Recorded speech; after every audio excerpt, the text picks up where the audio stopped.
as soon as you come out of the back of as soon as you get out of the back of our garden, you will, whoops, sorry about that. Let me just get out, there we go. You will see the Asian garden. And these are all plants that are home to Asia. Most of them are species, and most of those we actually had to grow from seed. So we're more interested in growing species plants here in our botanical garden rather than the fancy hybrids. And to get access to Asian plants as species is not very easy. So really, we do have to utilize seed sources.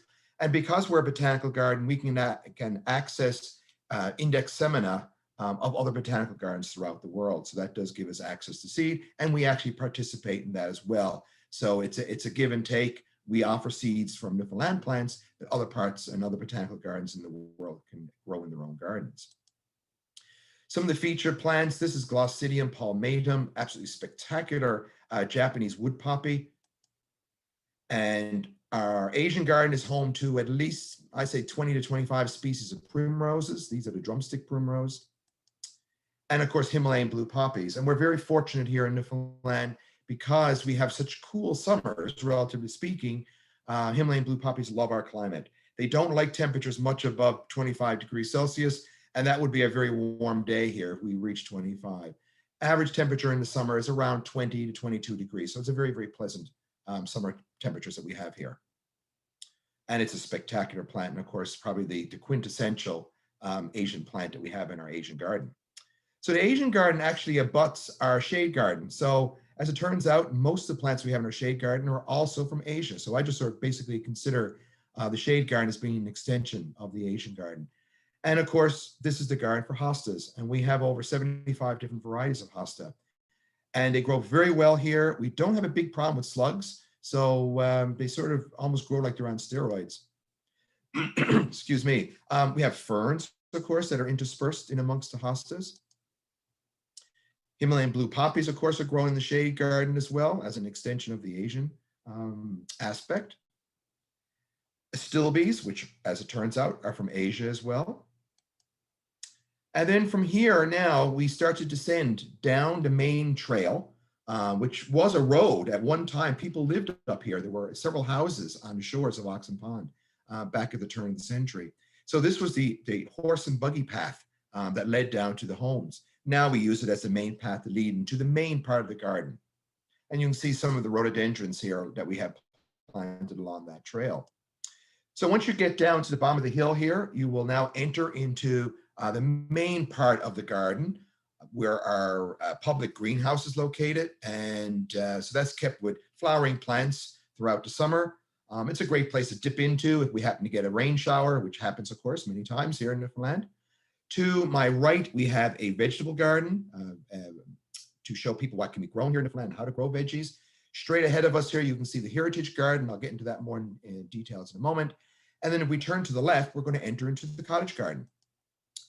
So to the right, as I mentioned, is the vegetable garden. We grow all our veggies in raised beds. So it's a great way for Newfoundlanders to grow veggies. If you have a small parcel of land, you can control the soil, you can control the insects, you can weed it much easier. And we're just basically to show people what we can grow in Newfoundland. Obviously, we grow very well with the cool crops, the leafy vegetables. We don't do so well with tomatoes because they like a lot of heat. We just don't get a lot of heat here in the summer. But we do very well with cabbages, very well with lettuces. Onions do fantastically well. Then, as I mentioned, turn to the left, you're going to enter into the Cottage Garden. And in the Cottage Garden, we have several arbors there. So you can sort of basically walk into a loop there. All very old-fashioned varieties of plants, many of them with fragrant foliage or fragrant flowers, because that was a classic way in which people grew plants back when gardening first started as a hobby. Really, cottage gardening was the first kind of gardening that most of us would have utilized. Our pride and joy, of course, is our laburnums, the golden chain tree. We're one of the few places in Canada that grow these very well. In fact, they self-seed for us. And here's an image later into the season when we start to get some of the fall heleniums and the fall asters. You're seeing the foliage there of a hardy kiwi vine. Then as you leave through the Cottage Garden, we're now going to enter into one of several rock gardens. So as soon as you come out of the cottage garden, you're going to see a vista in the distance there. You're seeing our rhododendron, part of a rhododendron border. But this is basically the newer rock garden section. This was built in the 80s. All the rock material here was moved by machinery. So some of the rocks are the size of cars. Just the rock gully portion of this here took 200 tons of rock and 60 tons of soil to create this particular garden. Here's a view from that arching bridge looking down through the stream early in the spring of the year.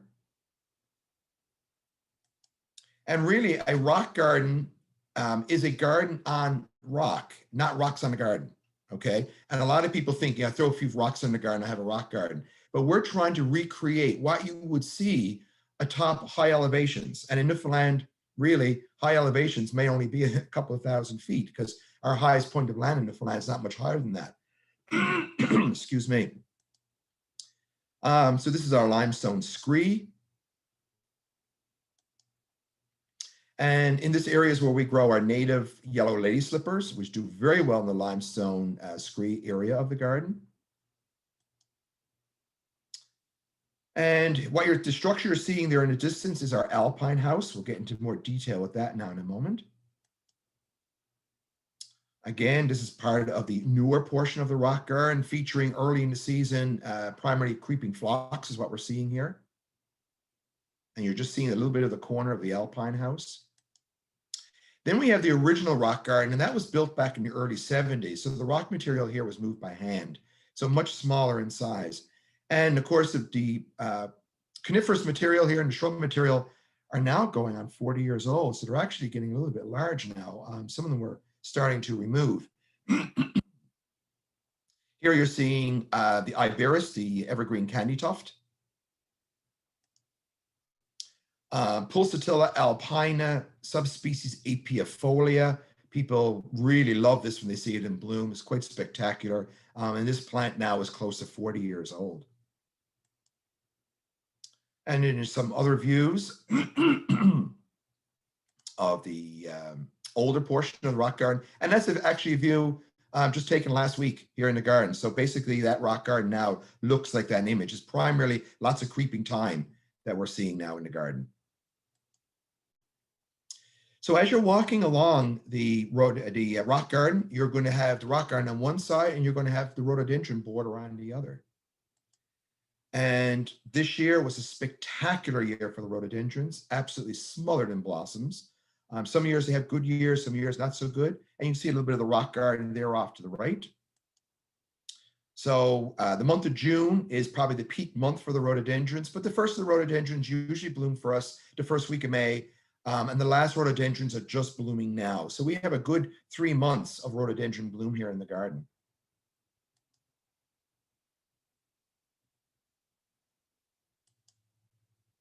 Now, we also have rhododendrons scattered throughout the garden, as it turns out. And a little bit of what I've been doing here in the garden is actually hybridizing my own. So what you're seeing here are azaleas, and these are my own hybrids. And they're planted here and there around the garden. Here's the Alpine House. Two big rhododendron, or a big rhododendron here in the foreground is one of the Yakushimanum types. In the background, in the orange, there is one of the orange azaleas. And then that structure there, of course, is our Alpine House. So because of the rock size in our rock garden, we can actually get away with growing like full-size rhododendrons within the rock garden, and they still look in scale. This one here is called Scarlet Wonder, and it's basically planted on top of a rock and it's cascading to either side, adjacent next to the Alpine House. This is Nova Zembla, a very hardy red one growing next to a large boulder. And this is another variety called Frilled Ivory. Now, about 4 or 5 years ago, I guess, we put in a trough display. And we've been creating alpine troughs here in the garden. We've been teaching workshops on this for a number of years. And we thought, as you know, geez, if we're teaching a course on this, we really should be housing and showing off some of what we create here. So we started doing this. These are all homemade, made in-house. And these troughs are left out year-round. The plants are as tough as nails. And it basically is a great way for gardeners that have limited space to have a rock garden that they can move around. Okay, so they're portable. And you're just basically creating a little tiny rock garden within a concrete trough. and you can position that on a balcony, on a patio, wherever in your garden you want to put it. And just some close-up images of some of the troughs showing you some of the plants growing there. And it's just a beautiful thing, and especially with some of the succulents, the hens and chicks do very well, and that can actually look attractive right through the whole winter. Okay, so our Alpine House, a very unique structure. There's very few Alpine houses across North America. So when you enter into the Alpine House, you can walk to the end, and essentially we have alpines that are potted, and they're growing in sunk in a sand bed.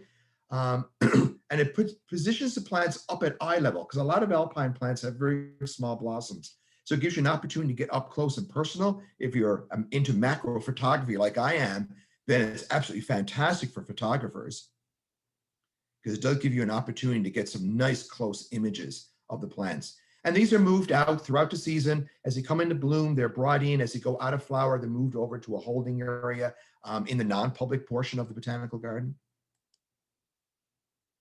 And essentially, the Alpine House looks spectacular right from May right on through.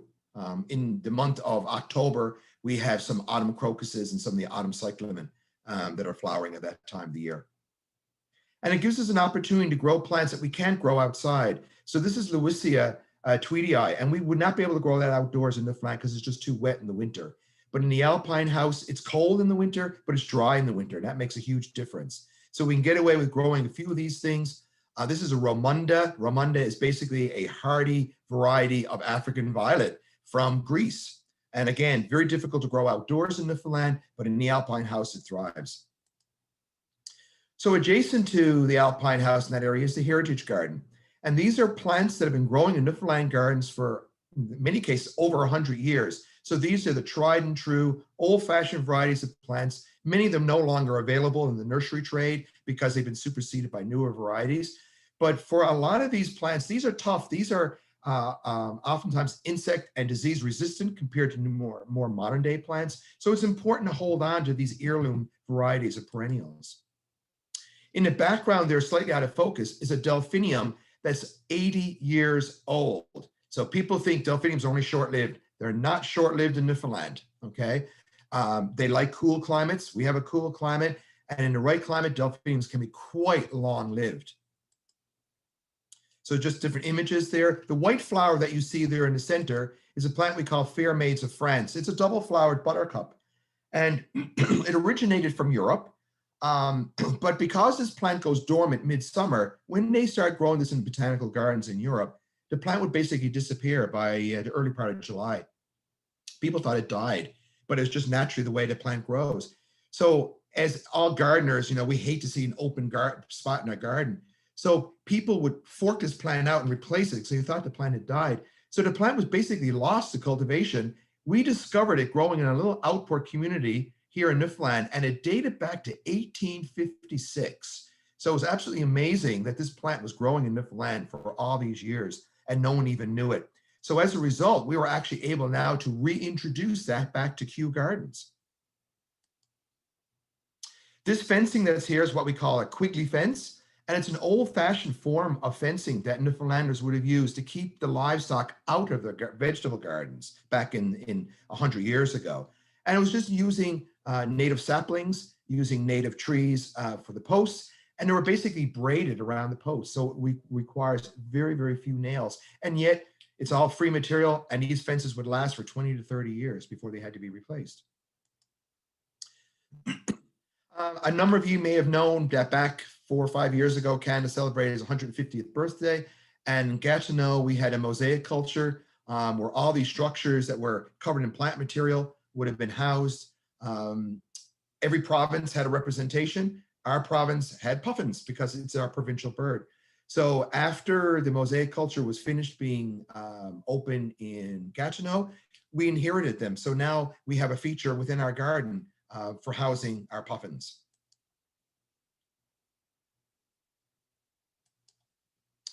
So next to that is our peat bed where we originally grew our rhododendrons. Now we grow rhododendrons everywhere, but we still have lots of rhododendrons within that garden. So it's really a spring garden for the most part. That's adjacent to the woodland bed. So again, the woodland bed is a spring garden as well. Lots of ephemeral plants there.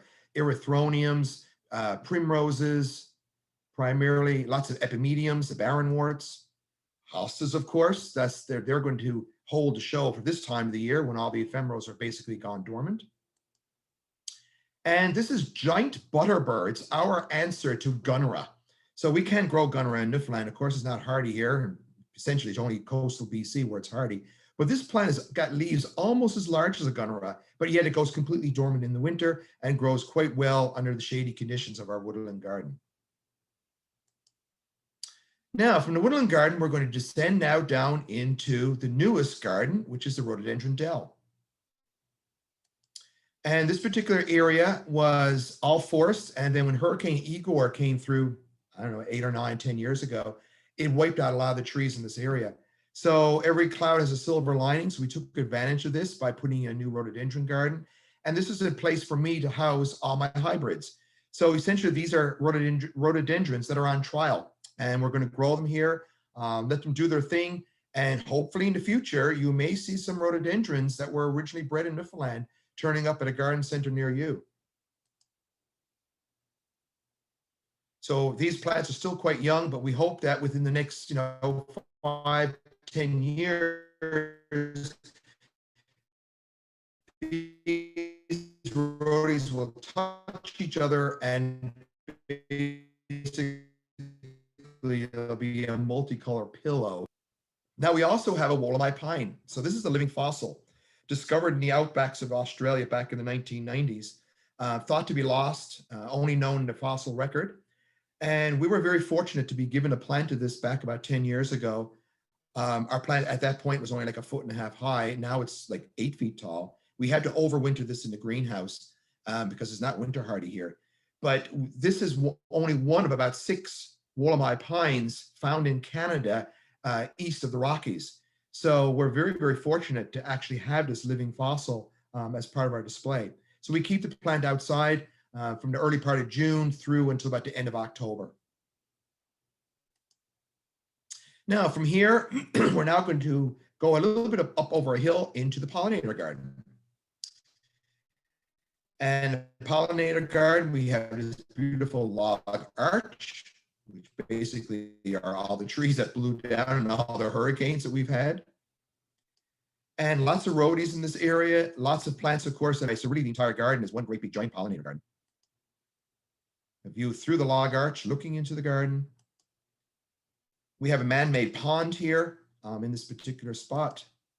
And we're very fortunate last year to be given this sculpture of a great blue heron, which was given to us as a memorial. And it just looks beautiful down by the man-made pond in the pollinator garden. Lovely piece of art. And of course, it's a pollinator garden because we have bees. So we have 2 beehives, and we don't do anything just plain here in Newfoundland. So these beehives are painted to look like jelly bean row housing. And anyone who's ever been to Newfoundland, if you go into downtown area of St. John's, you will see row housing of vibrantly colored imitations of that. And then adjacent to the pollinator garden is another form of rock gardening called the Crevice Garden. And this is a fairly new variety of rock gardening. In this case, the rock material is all put on their ends to create these almost little fissures, and you grow the alpine flowers between those different cracks. So you can pack a lot of plants into a very small area. And we purposely kept this crevice garden in a small scale such that homeowners could also reproduce and do the same idea in their own gardens.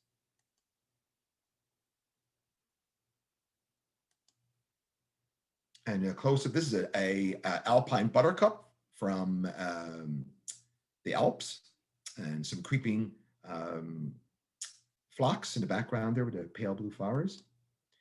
So once you finish wandering through all the gardens, you have the opportunity to go for a walk in the woods.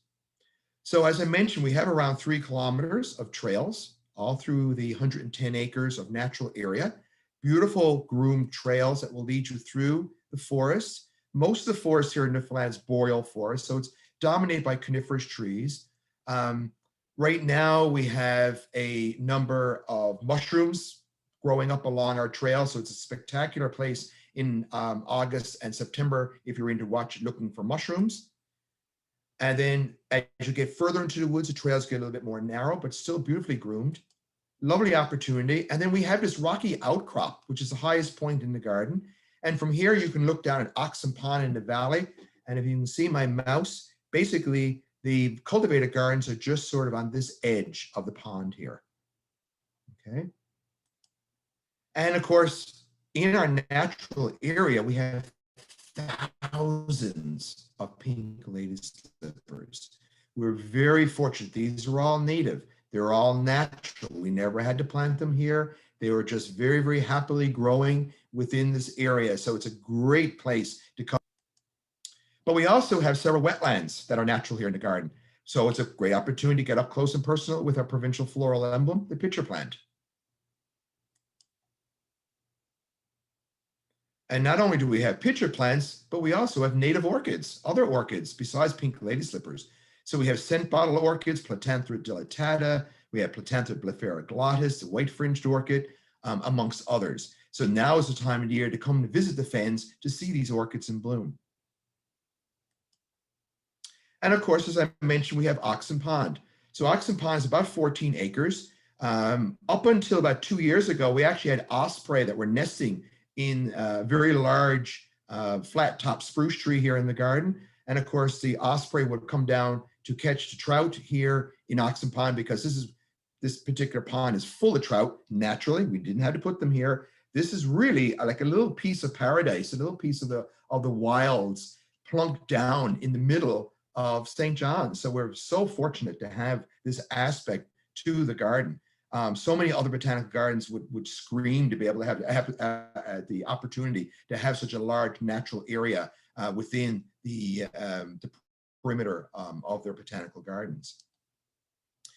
So it's a great spot to come down and have a picnic on the shores of Oxen Pond. We have black ducks, we have kingfishers, lots of birds, of course, in the forest here, which is why we have our bird walks on Sunday mornings. And in the fall of the year, on a calm, beautiful day in the fall, you can see a little bit of fall color. We don't have a lot of deciduous trees here. If I have my way, we will have a few more in the future. I'm trying to introduce more deciduous trees to try to create more of a mixed forest effect here. But still, in the fall of the year, it's absolutely beautiful to come down here on a nice, calm morning to enjoy. And you're seeing the ripples there from the ducks that frequent the area. So with that, I will bid you adieu as far as the garden itself is concerned. As I mentioned, we are really a garden for locals, but also a garden for the visitor, right? And that's what we want. We want to see you come to see what can be grown in Newfoundland and be amazed by what we can grow here. So at that stage now, if anyone has any questions, I will stop share. And we can now open up for any questions. Thank you, Todd. First of all, I just wanted to say a quick thank you before we get to the questions. I think that I'll also ask a couple of questions, and I know that Kath will be helping us out with reading out the questions that people have submitted. So I invite also people to continue submitting questions into the Q&A or chat. So thank you, first of all, for this wonderful presentation. Yeah, it's truly an exceptional garden, and I hope that I will get a chance to visit it. And I think that many others will, if they haven't already, will probably make this a destination to go to on their travel list. My question to you is as you know, we at Canadensis are looking to build a botanical garden here in Ottawa. And I was wondering if you could share with us some of your views on the benefits of having a botanical garden, how it contributes to the broader community, and what you see as the role of destination gardens at this particular time, maybe post-COVID, and as we move and how we're really looking at sustainability and these different issues. So if you could, speak to that. Yep. So, as I mentioned, a lot of the programming that we do here in the garden is geared for the local community. So it's a great opportunity here to, I suppose we're pretty fortunate here in Newfoundland because we have so much natural wild area here in Newfoundland compared to, say, a lot of the bigger cities here across Canada. Like so if you were in downtown Toronto, the Toronto Botanic Garden just wouldn't have the access to the wild aspects that we have here in our botanical garden. So it is a great getaway for the local people. At our botanical garden, we don't allow dogs unless, other than working dogs, seeing eye dogs, whatever. So because we have all these trails, it's a great, nice, safe area for the local people to go out for a walk. They don't have to worry about suddenly coming around a corner and there's someone with a big dog that's sort of jumping up at them and frightening them to death. And there are people that are deathly afraid of dogs. So it's a nice, quiet getaway for the local people. As I mentioned, we do have a big composting program here. The city of St. John's has taken advantage of that. So they're certainly very appreciative of the fact that we have a botanical garden here in the city. And a lot of one of the things we also do here at the Botanical Garden, we have plant sales. So we get access to, for the public, to get access to plant material that the local nurseries are just not selling. So it's an opportunity to get interesting plants. We do a lot of trialing here for new varieties of plants to see what can grow here in Newfoundland. So the local landscape Newfoundland and Labrador will take advantage of that. And then suddenly we can say, gee, suddenly we're growing Stewardias as an example. We have a Stewardia growing here in the garden. And people didn't think Stewardias would grow here in Newfoundland. Ours is growing gangbusters. So now the local landscape industry is starting to sell those. So they probably never would have sold that particular plant if it wasn't for the fact that we were experimenting with growing it. So certainly for the local landscape industry, having a botanical garden in their backyard is very beneficial. Yeah. And of course, we are part of the university. So as part of the university, we provide a wonderful benefit to the university. Basically, we are the main outreach of the university. We are the public eye of our university. So not only from the public point of view, are they getting sort of an exposure to our university, but it's also an opportunity, of course, for the university students to come up here, see the native plant material, see the exotic plant material, utilize the facilities here for their own research purposes. So, for our botanical garden, it's, it really is an integral part of the city. That's great. Well, thank you so much for sharing that, those insights. And I think we're looking to make those same links within our community. If you have any, advice as to, how we could seek support or where support should come from for this type of project, please let us know now or in the future. I see that many people have been submitting questions, so I don't want to take up too much of your time, and I'd like to invite Kath actually to moderate these questions. And so I will leave the floor to Kath to speak out loud on behalf of the questions that have been coming in. Great. And thank you again, Todd. Hi, Todd. So you can hear me okay? Yes, no problem. Excellent. So let's begin. We have so many. What zone can the drumstick primula be grown in? I am in zone 3B. That might be on the border. I think it's, at least zone 4. We're zone 5 here, and we don't have any issues with it. But I think it's only hard about zone 4. So in zone 3B, I would really mulch it nicely in the winter months to try to get it through. What is the name of the dark purple rhododendron? Okay. It's interesting. I'm trying to think which one I might have had photographed there. The darkest one that we have is one that's called Purple Splendor. But we also have another dark purple one called Tapestry. I would say those are probably the 2 darkest purple ones that we have here. Okay. We're going through the questions in the chat right now. People who have put questions in Q&A, don't worry. I know you're there, and we will get to those questions too. I think you already answered this. Just, are we allowed to bring our dogs on a leash to walk through the garden? Yeah. No. So, but having said that, usually I think about 2 or 3 times throughout the season, we have on a weekend an opportunity for people to bring the dogs in. So we do have like a sort of a dog walkers weekend. or day on a Sunday usually that it takes place. So there are a couple of opportunities throughout the season, but generally speaking, it's only for, you know, working dogs essentially. Are there any roses in the garden?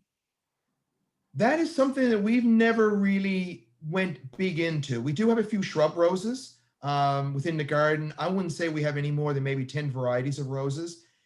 Roses are challenging to grow in our climate. So for that reason, we've never really gotten into putting in a rose garden per se.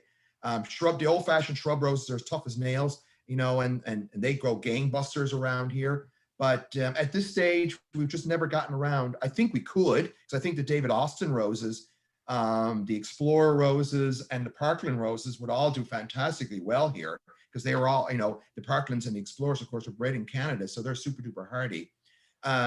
But essentially, it's just not a group of plants that we really delved into much. Okay. There's someone here who said, wonderful, adding Newfoundland to my bucket list. The rhodos are amazing. Will you be doing any composting classes online? So I think if you go for city residents, we actually do, because of the COVID, and we used to do in-person, of course, workshops for composting. And now we've done a bunch of little small movies in-house. And so anyone within the city of St. John's, if you want to partake of those, you can actually do the programming and still get access to the lower price for the compost bins. But essentially that is only for residents of St. John's. Have you thought of having an Indigenous garden? Well, it depends on what you refer to as Indigenous. I mean, are you referring to a First Nations garden? I don't know what they are referring to, but I am thinking that probably is, you know, if it's anything like questions we get at Canadensis, it is about plants that would have been used by Indigenous people, First Nations.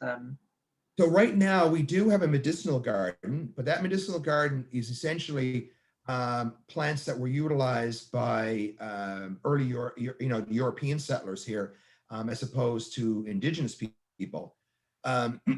So we do have an Ethno-Botanical Trail, one of the trails that we have here in the garden, and there is some interpretation along that trail that does talk about native plants and how they were used by the Indigenous people. So we don't have an official garden because most of course, the plants that were used by Indigenous people would have been native plants, and we have 110 acres of native plants here. So rather than having a specific garden for that, essentially people can sort of wander along the trails and actually see the plants growing in their native habitats.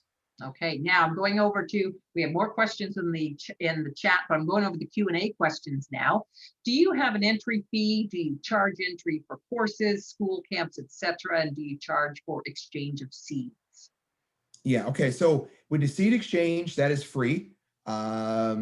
We basically send out our list, our index semina, to other participating botanical gardens in the fall of the year, usually around Christmas or shortly after Christmas is when our seed list goes out.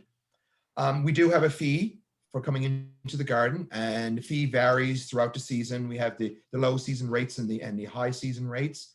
And of course, there's a fee involved with workshops, with camps, with the light show, and that's really one of our main sources of revenue for the garden. So we are part of the university, and some of our funding, it does come from the university. Maybe 50% thereabouts comes from the university, and then the rest of our operating budget has to come from admissions, from workshops, and through other events that we have.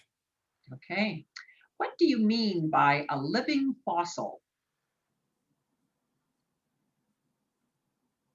Okay, so the Wallaby Pine was previously only known in the fossil record, and most of those fossils dated back around 75 million years old.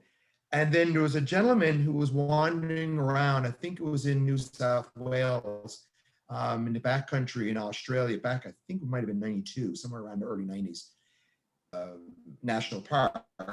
So it was protected. didn't recognize the plant, brought it back to local botanists who didn't recognize it either. And then suddenly a geologist said, wait a minute, I've seen that plant. And when they looked into the fossil record, they discovered the plant was known as a fossil, but had not been seen as a living plant like ever, really. So essentially it was only known as a fossil plant from back 75 million years ago, at the time of the dinosaurs. So here was this plant growing in the outbacks of Australia, unbeknownst to everyone. And really there's a number of plants. Ginkgos fall into that category, dawn redwoods. These are all plants that were previously known in the fossil record, but have since been rediscovered as being still living today. So the Wallaby was the most, I guess, most recent of these living fossils, so to speak. And like I said, as I mentioned, we're very fortunate that we happen to have one of those in our collection. Wow, you are so good at this. How many professional horticulturalists work in the garden? Me. Well, we have our nursery manager as well. So, but he basically takes care of the greenhouses across the way, and grows a lot of the annual material, and does a lot of the propagating that we do here in the garden.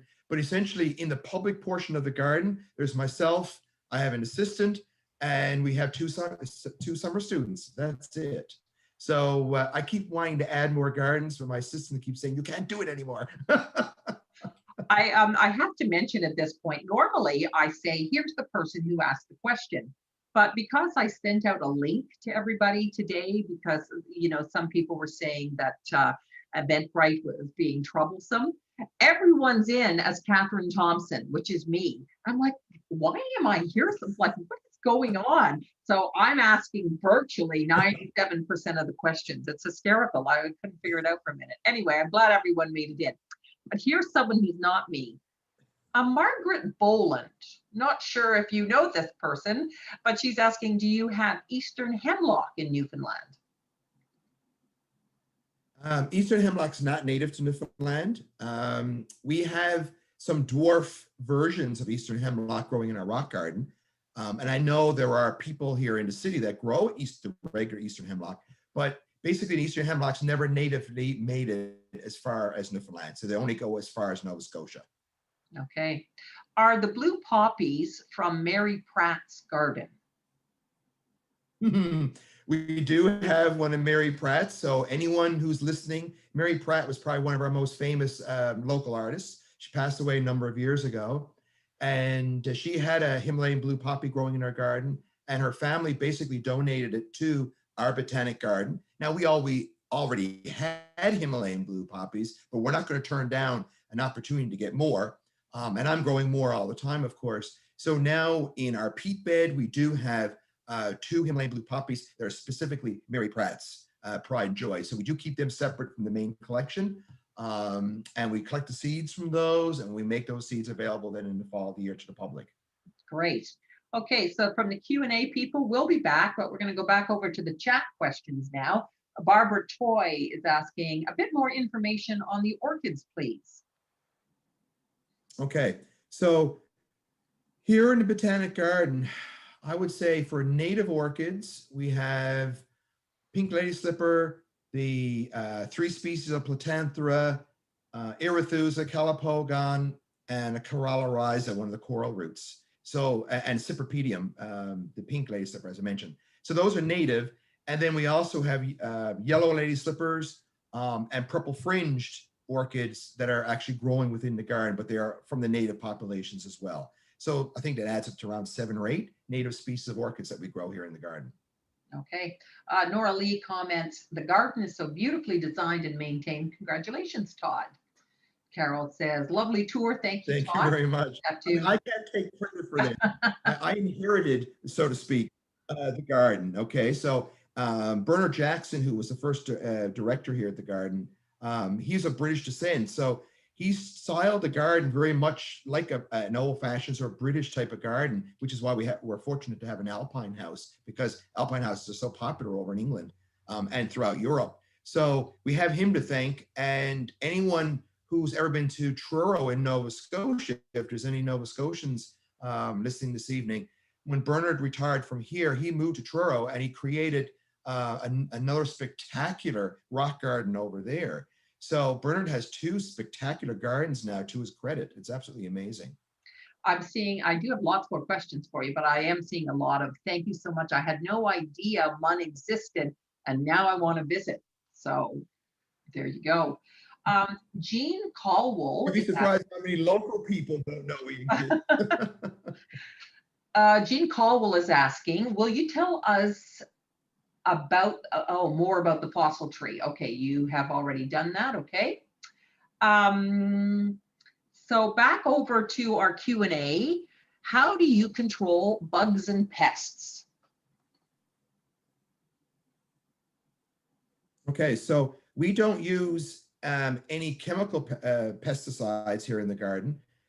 Essentially, we use a little bit of BT at times for the vegetables to keep the green grub out of those. We're very fortunate here that we just don't seem to have a really bad insect problem. Our hostas are immaculate. It's absolutely amazing.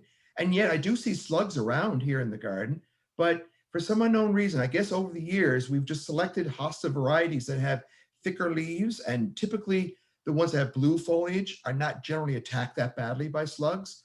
And the larger leaf type of hostas are usually pretty good for resistance to slugs as well. So we've just been really, really fortunate. Our biggest pest is rabbits, or I should say hares.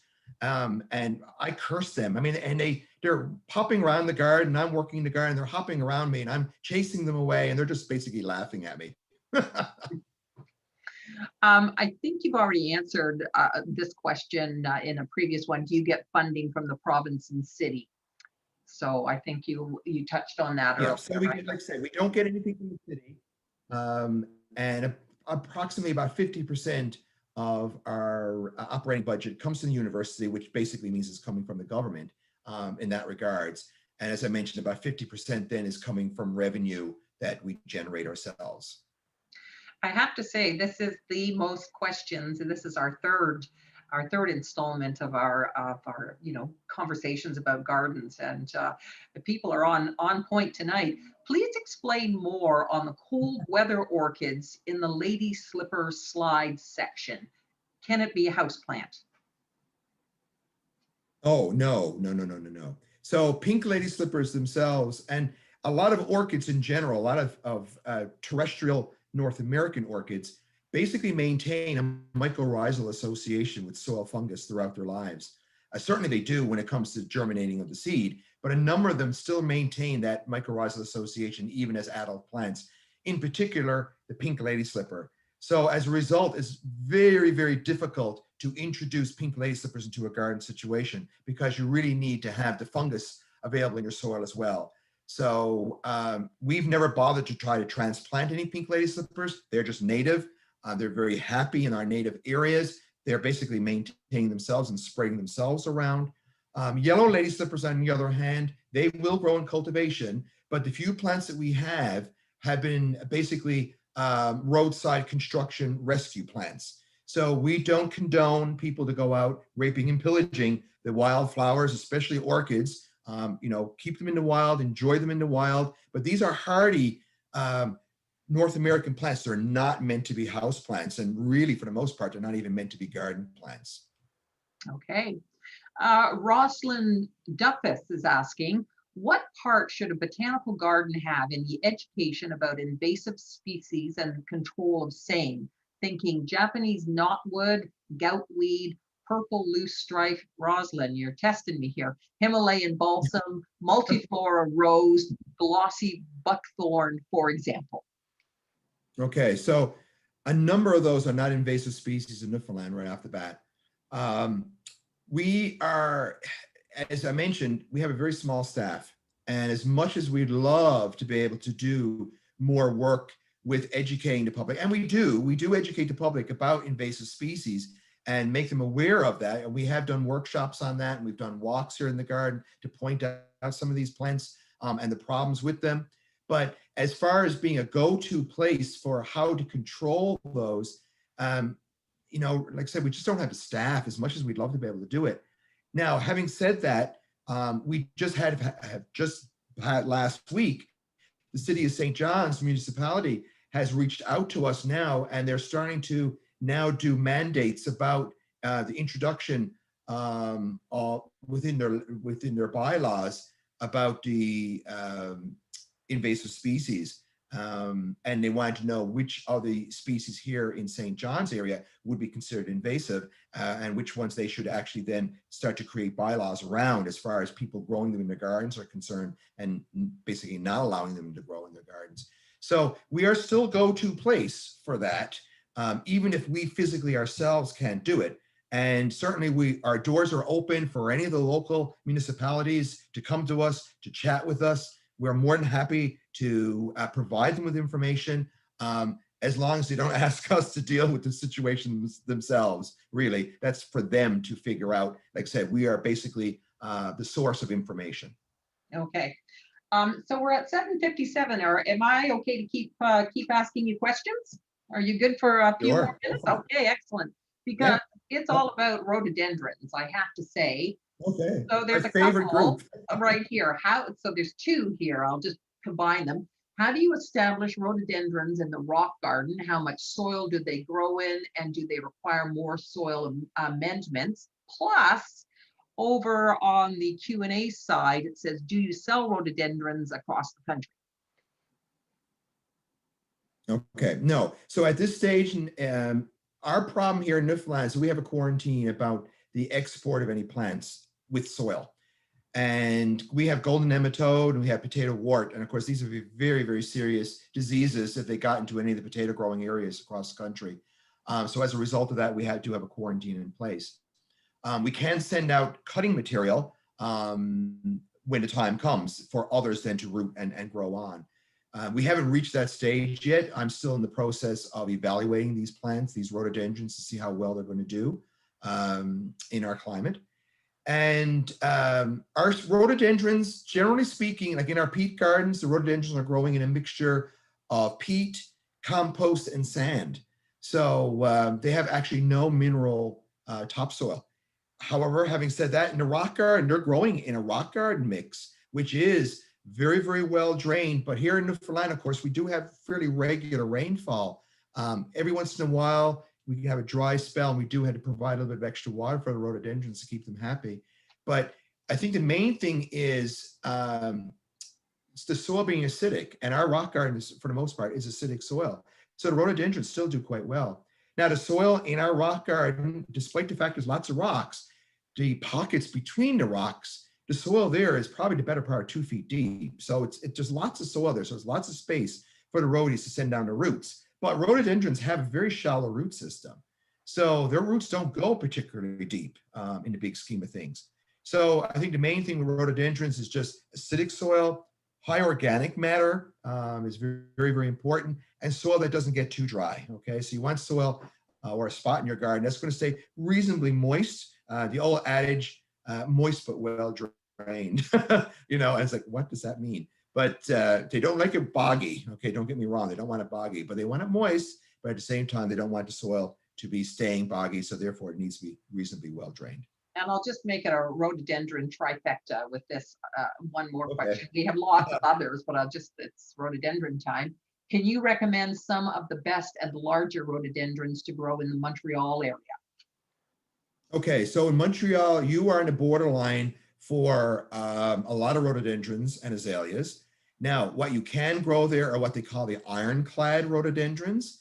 And these are all varieties of Rhododendron Catabiense, okay? And then the varieties would be like Roseum elegans, grandiflorum, Catabiense album, Borsalt, Nova Zembla. So I know I'm throwing out lots of names. People better be writing these down. But if you Google search ironclad rhododendrons, you will get a listing of all the hardiest of the rhododendrons. And most of those are zone 4s. So they will do fairly well in the Montreal area. The other group for Montreal people to grow are the Northern Lights azaleas. Fantastic group of plants. They lose their leaves in the winter. Therefore, they're actually a little bit hardier in the big scheme of things. And brilliant colorations. You can get oranges and yellows, which you're not going to get in the rhododendrons. And I can't say enough good things about the Northern Lights series of azaleas. So for any of the colder zones in Canada, zone 4, by all means, try to track down some of those Northern Lights azaleas. Good. So now from rhododendrons to, let's move over to the Himalaya blue poppy. So any tips, 2 questions right now, any tips on starting Himalayan blue poppy from seed? And Yep. also someone is asking, how can I purchase some of your blue poppy seeds? And do you plant the seeds in the fall or in the spring? Okay, so we gather the seeds from our Himalayan blue poppies once they ripen, which is usually around early part of September. We will then sell them in our gift shop as nice fresh seeds. The seeds are like only literally like a week old. We'll start selling them. Fresh seed germinates the best with Himalayan blue poppies. They do need a cool period to germinate, but they don't necessarily need to freeze. Now, I know people that sow the seeds in the fall, leave them outdoors, and they will germinate in the spring. But what we do here in our botanic garden is we sow the seeds in January, February, but they like to germinate at about 10 degrees Celsius. And not very many people are going to be able to have that kind of cold temperatures. But we have two greenhouses across the street, one which is kept at about 10 degrees all winter. And that's a perfect temperature for germinating the Himalayan blue poppies. We just sprinkle the seeds on the surface of the soil. We use a high organic, like a peat moss based soil, sprinkle the seeds on the surface. Then we just cover that pot in saran wrap, just keep it in place with an elastic band, keep it in a bright light, and just leave them do their own thing. And generally speaking, at about 10 degrees, in about 3 weeks, the seeds will germinate. Once the seeds are up, and starting to show the first true leaves, we'll take the cover off and they're off to the races. They don't want to be grown warm. Keep them as cool as possible. So we'll actually move them into our hoop house by the middle of April. And we may be getting temperatures down close to frost there, but the Himalayan blue poppies don't mind that. They just do not like heat. So don't try to grow them under warm house conditions. If you don't have a cool area, then sow them in the fall. Do the same thing, just surface sow them. You can put a cover of saran wrap, but you don't necessarily need to do that in the winter. That's just to keep the seeds moist. Of course, in the snow in the winter, they're going to be perfectly fine. Leave them outside for the winter and just let them germinate on their own in the spring. That's what they would do in the wild. But old seed, generally speaking, will not germinate. You really want to have the fresh seed. Excellent. The question, really interesting. The comments is fascinating and inspiring, and I never thought about freezing seeds. Do Newfoundlanders make an effort to create gardens? I visited Western Newfoundland some years ago and loved it, but I don't remember seeing gardens. Yeah, it's, I think the big trend since the COVID is gardening. And I've seen more gardens crop up, no pun intended, in the last 2 years than I've ever seen. The nurseries cannot keep up with demand for plant material. So traditionally, no, it seemed like most of the gardens were really only in the larger centers. Most outward communities really didn't bother much with gardening, other than probably growing some of their own veggies, of course. But now there's suddenly a much bigger trend towards it. So I think if you came back again now into Western Newfoundland, you would probably start to see more gardens. People are getting more interested in trying to beautify their gardens. As I mentioned, growing veggies. But I think since people were spending more time at home because people were working from home, they had a little bit more free time, we'll say, to get out and enjoy their gardens. And I'm hoping, keep my fingers crossed, that this will continue even post-COVID, that people, now they've gotten sort of beaten by the bug, so to speak, that they will continue gardening. So we'll see how that goes. Do you have a volunteer program, and do you have an herbarium? Okay, we don't. Oh, well, we do have a herbarium, or we did have a herbarium, I should say. And we basically gave our herbarium now to the university's herbarium. So the university itself has a herbarium, but us as a botanical garden, we no longer maintain that now. It's better maintained within the university because they have the students that are utilizing it more so than we are. What was the other part of that question again? Sorry. Do you have a volunteer program? Oh, volunteer. Yes, sorry. Yes, we have a huge volunteer group. So we have volunteers lead the bird walks. We have a volunteer carpentry group. They actually built the Alpine House for us. They built the benches that we have around the gardens. A lot of them built a lot of the gnome houses that we have around the garden. They will build some of the structures that we use for the Miriam Bright Light Festival. So they're a very important group. And of course, we have our horticultural group. We have well over 50 horticultural volunteers. Now, they don't work in the garden.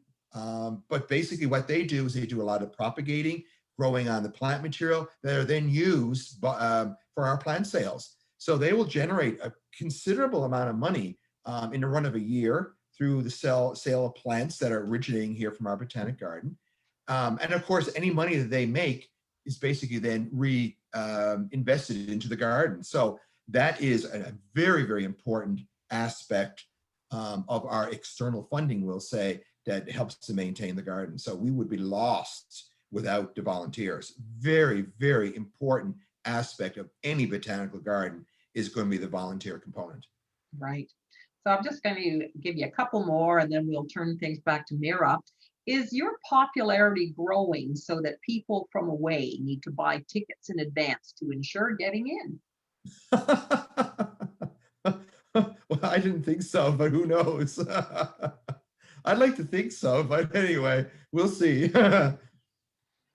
Okay, and someone was just asking. Well, we'll go with this one. You mentioned rabbits or hares earlier on, but Josie Pasteur is asking what wildlife pests, if any, might cause problems in the gardens. I seem to recall that there are no squirrels in Newfoundland. Oh, well, we do have squirrels, I hate to say. They were introduced.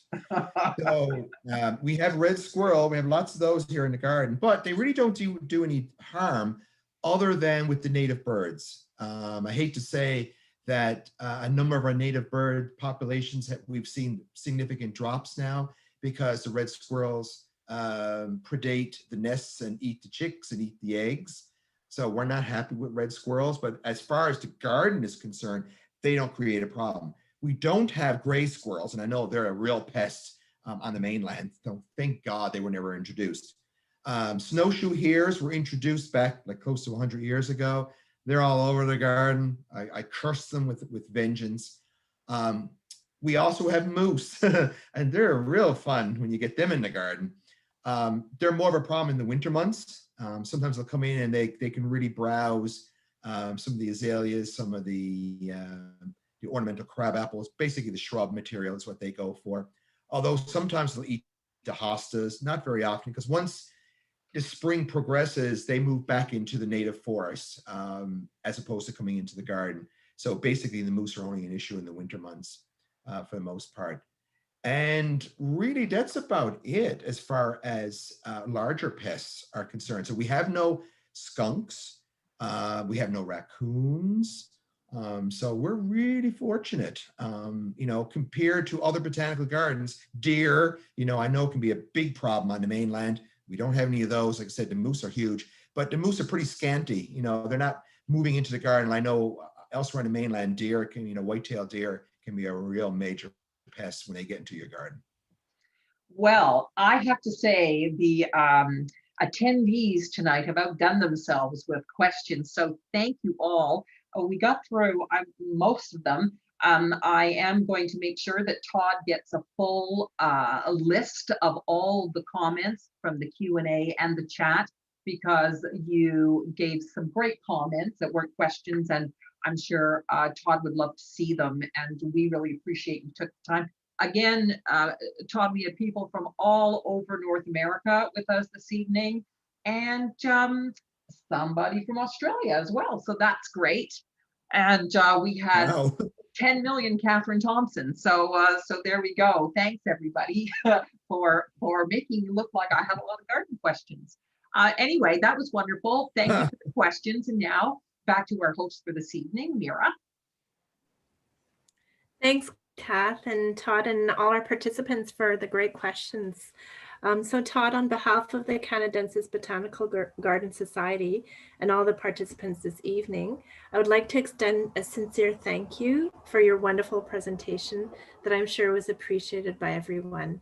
I encourage everyone to visit the Memorial University Botanical Garden website for further details at www.mun.ca. And I look forward to visiting your wonderful gardens and St. John's in the near future, as I'm certain that many of our participants will as well.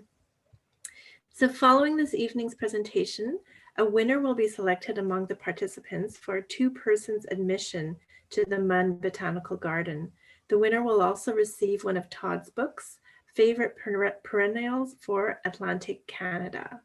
As well, at the end of our first series, a grand prize winner will receive an admission pass along with Todd's book, Shrubs and Vines for Atlantic Canada, and some additional gifts. So if you participate to all 6 evenings, your chances will increase 6-fold. Thank you, Todd, and thanks also to Kim Ship, Director of the Memorial University Botanical Garden, for your generous gifts. Just on our next presentations, our next presentation is on August 26th, when we will be visiting the Montreal Botanical Garden, the Jardin Botanique de Montréal, with the director Anne Charpentier.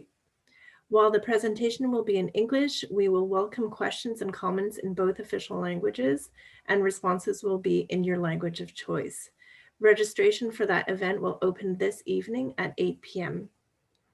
And a little plug for Canadensis. We invite you to visit Canadensis website, where you can learn about the plans for the Garden of Canada, sign up for our newsletter, become a member, or donate.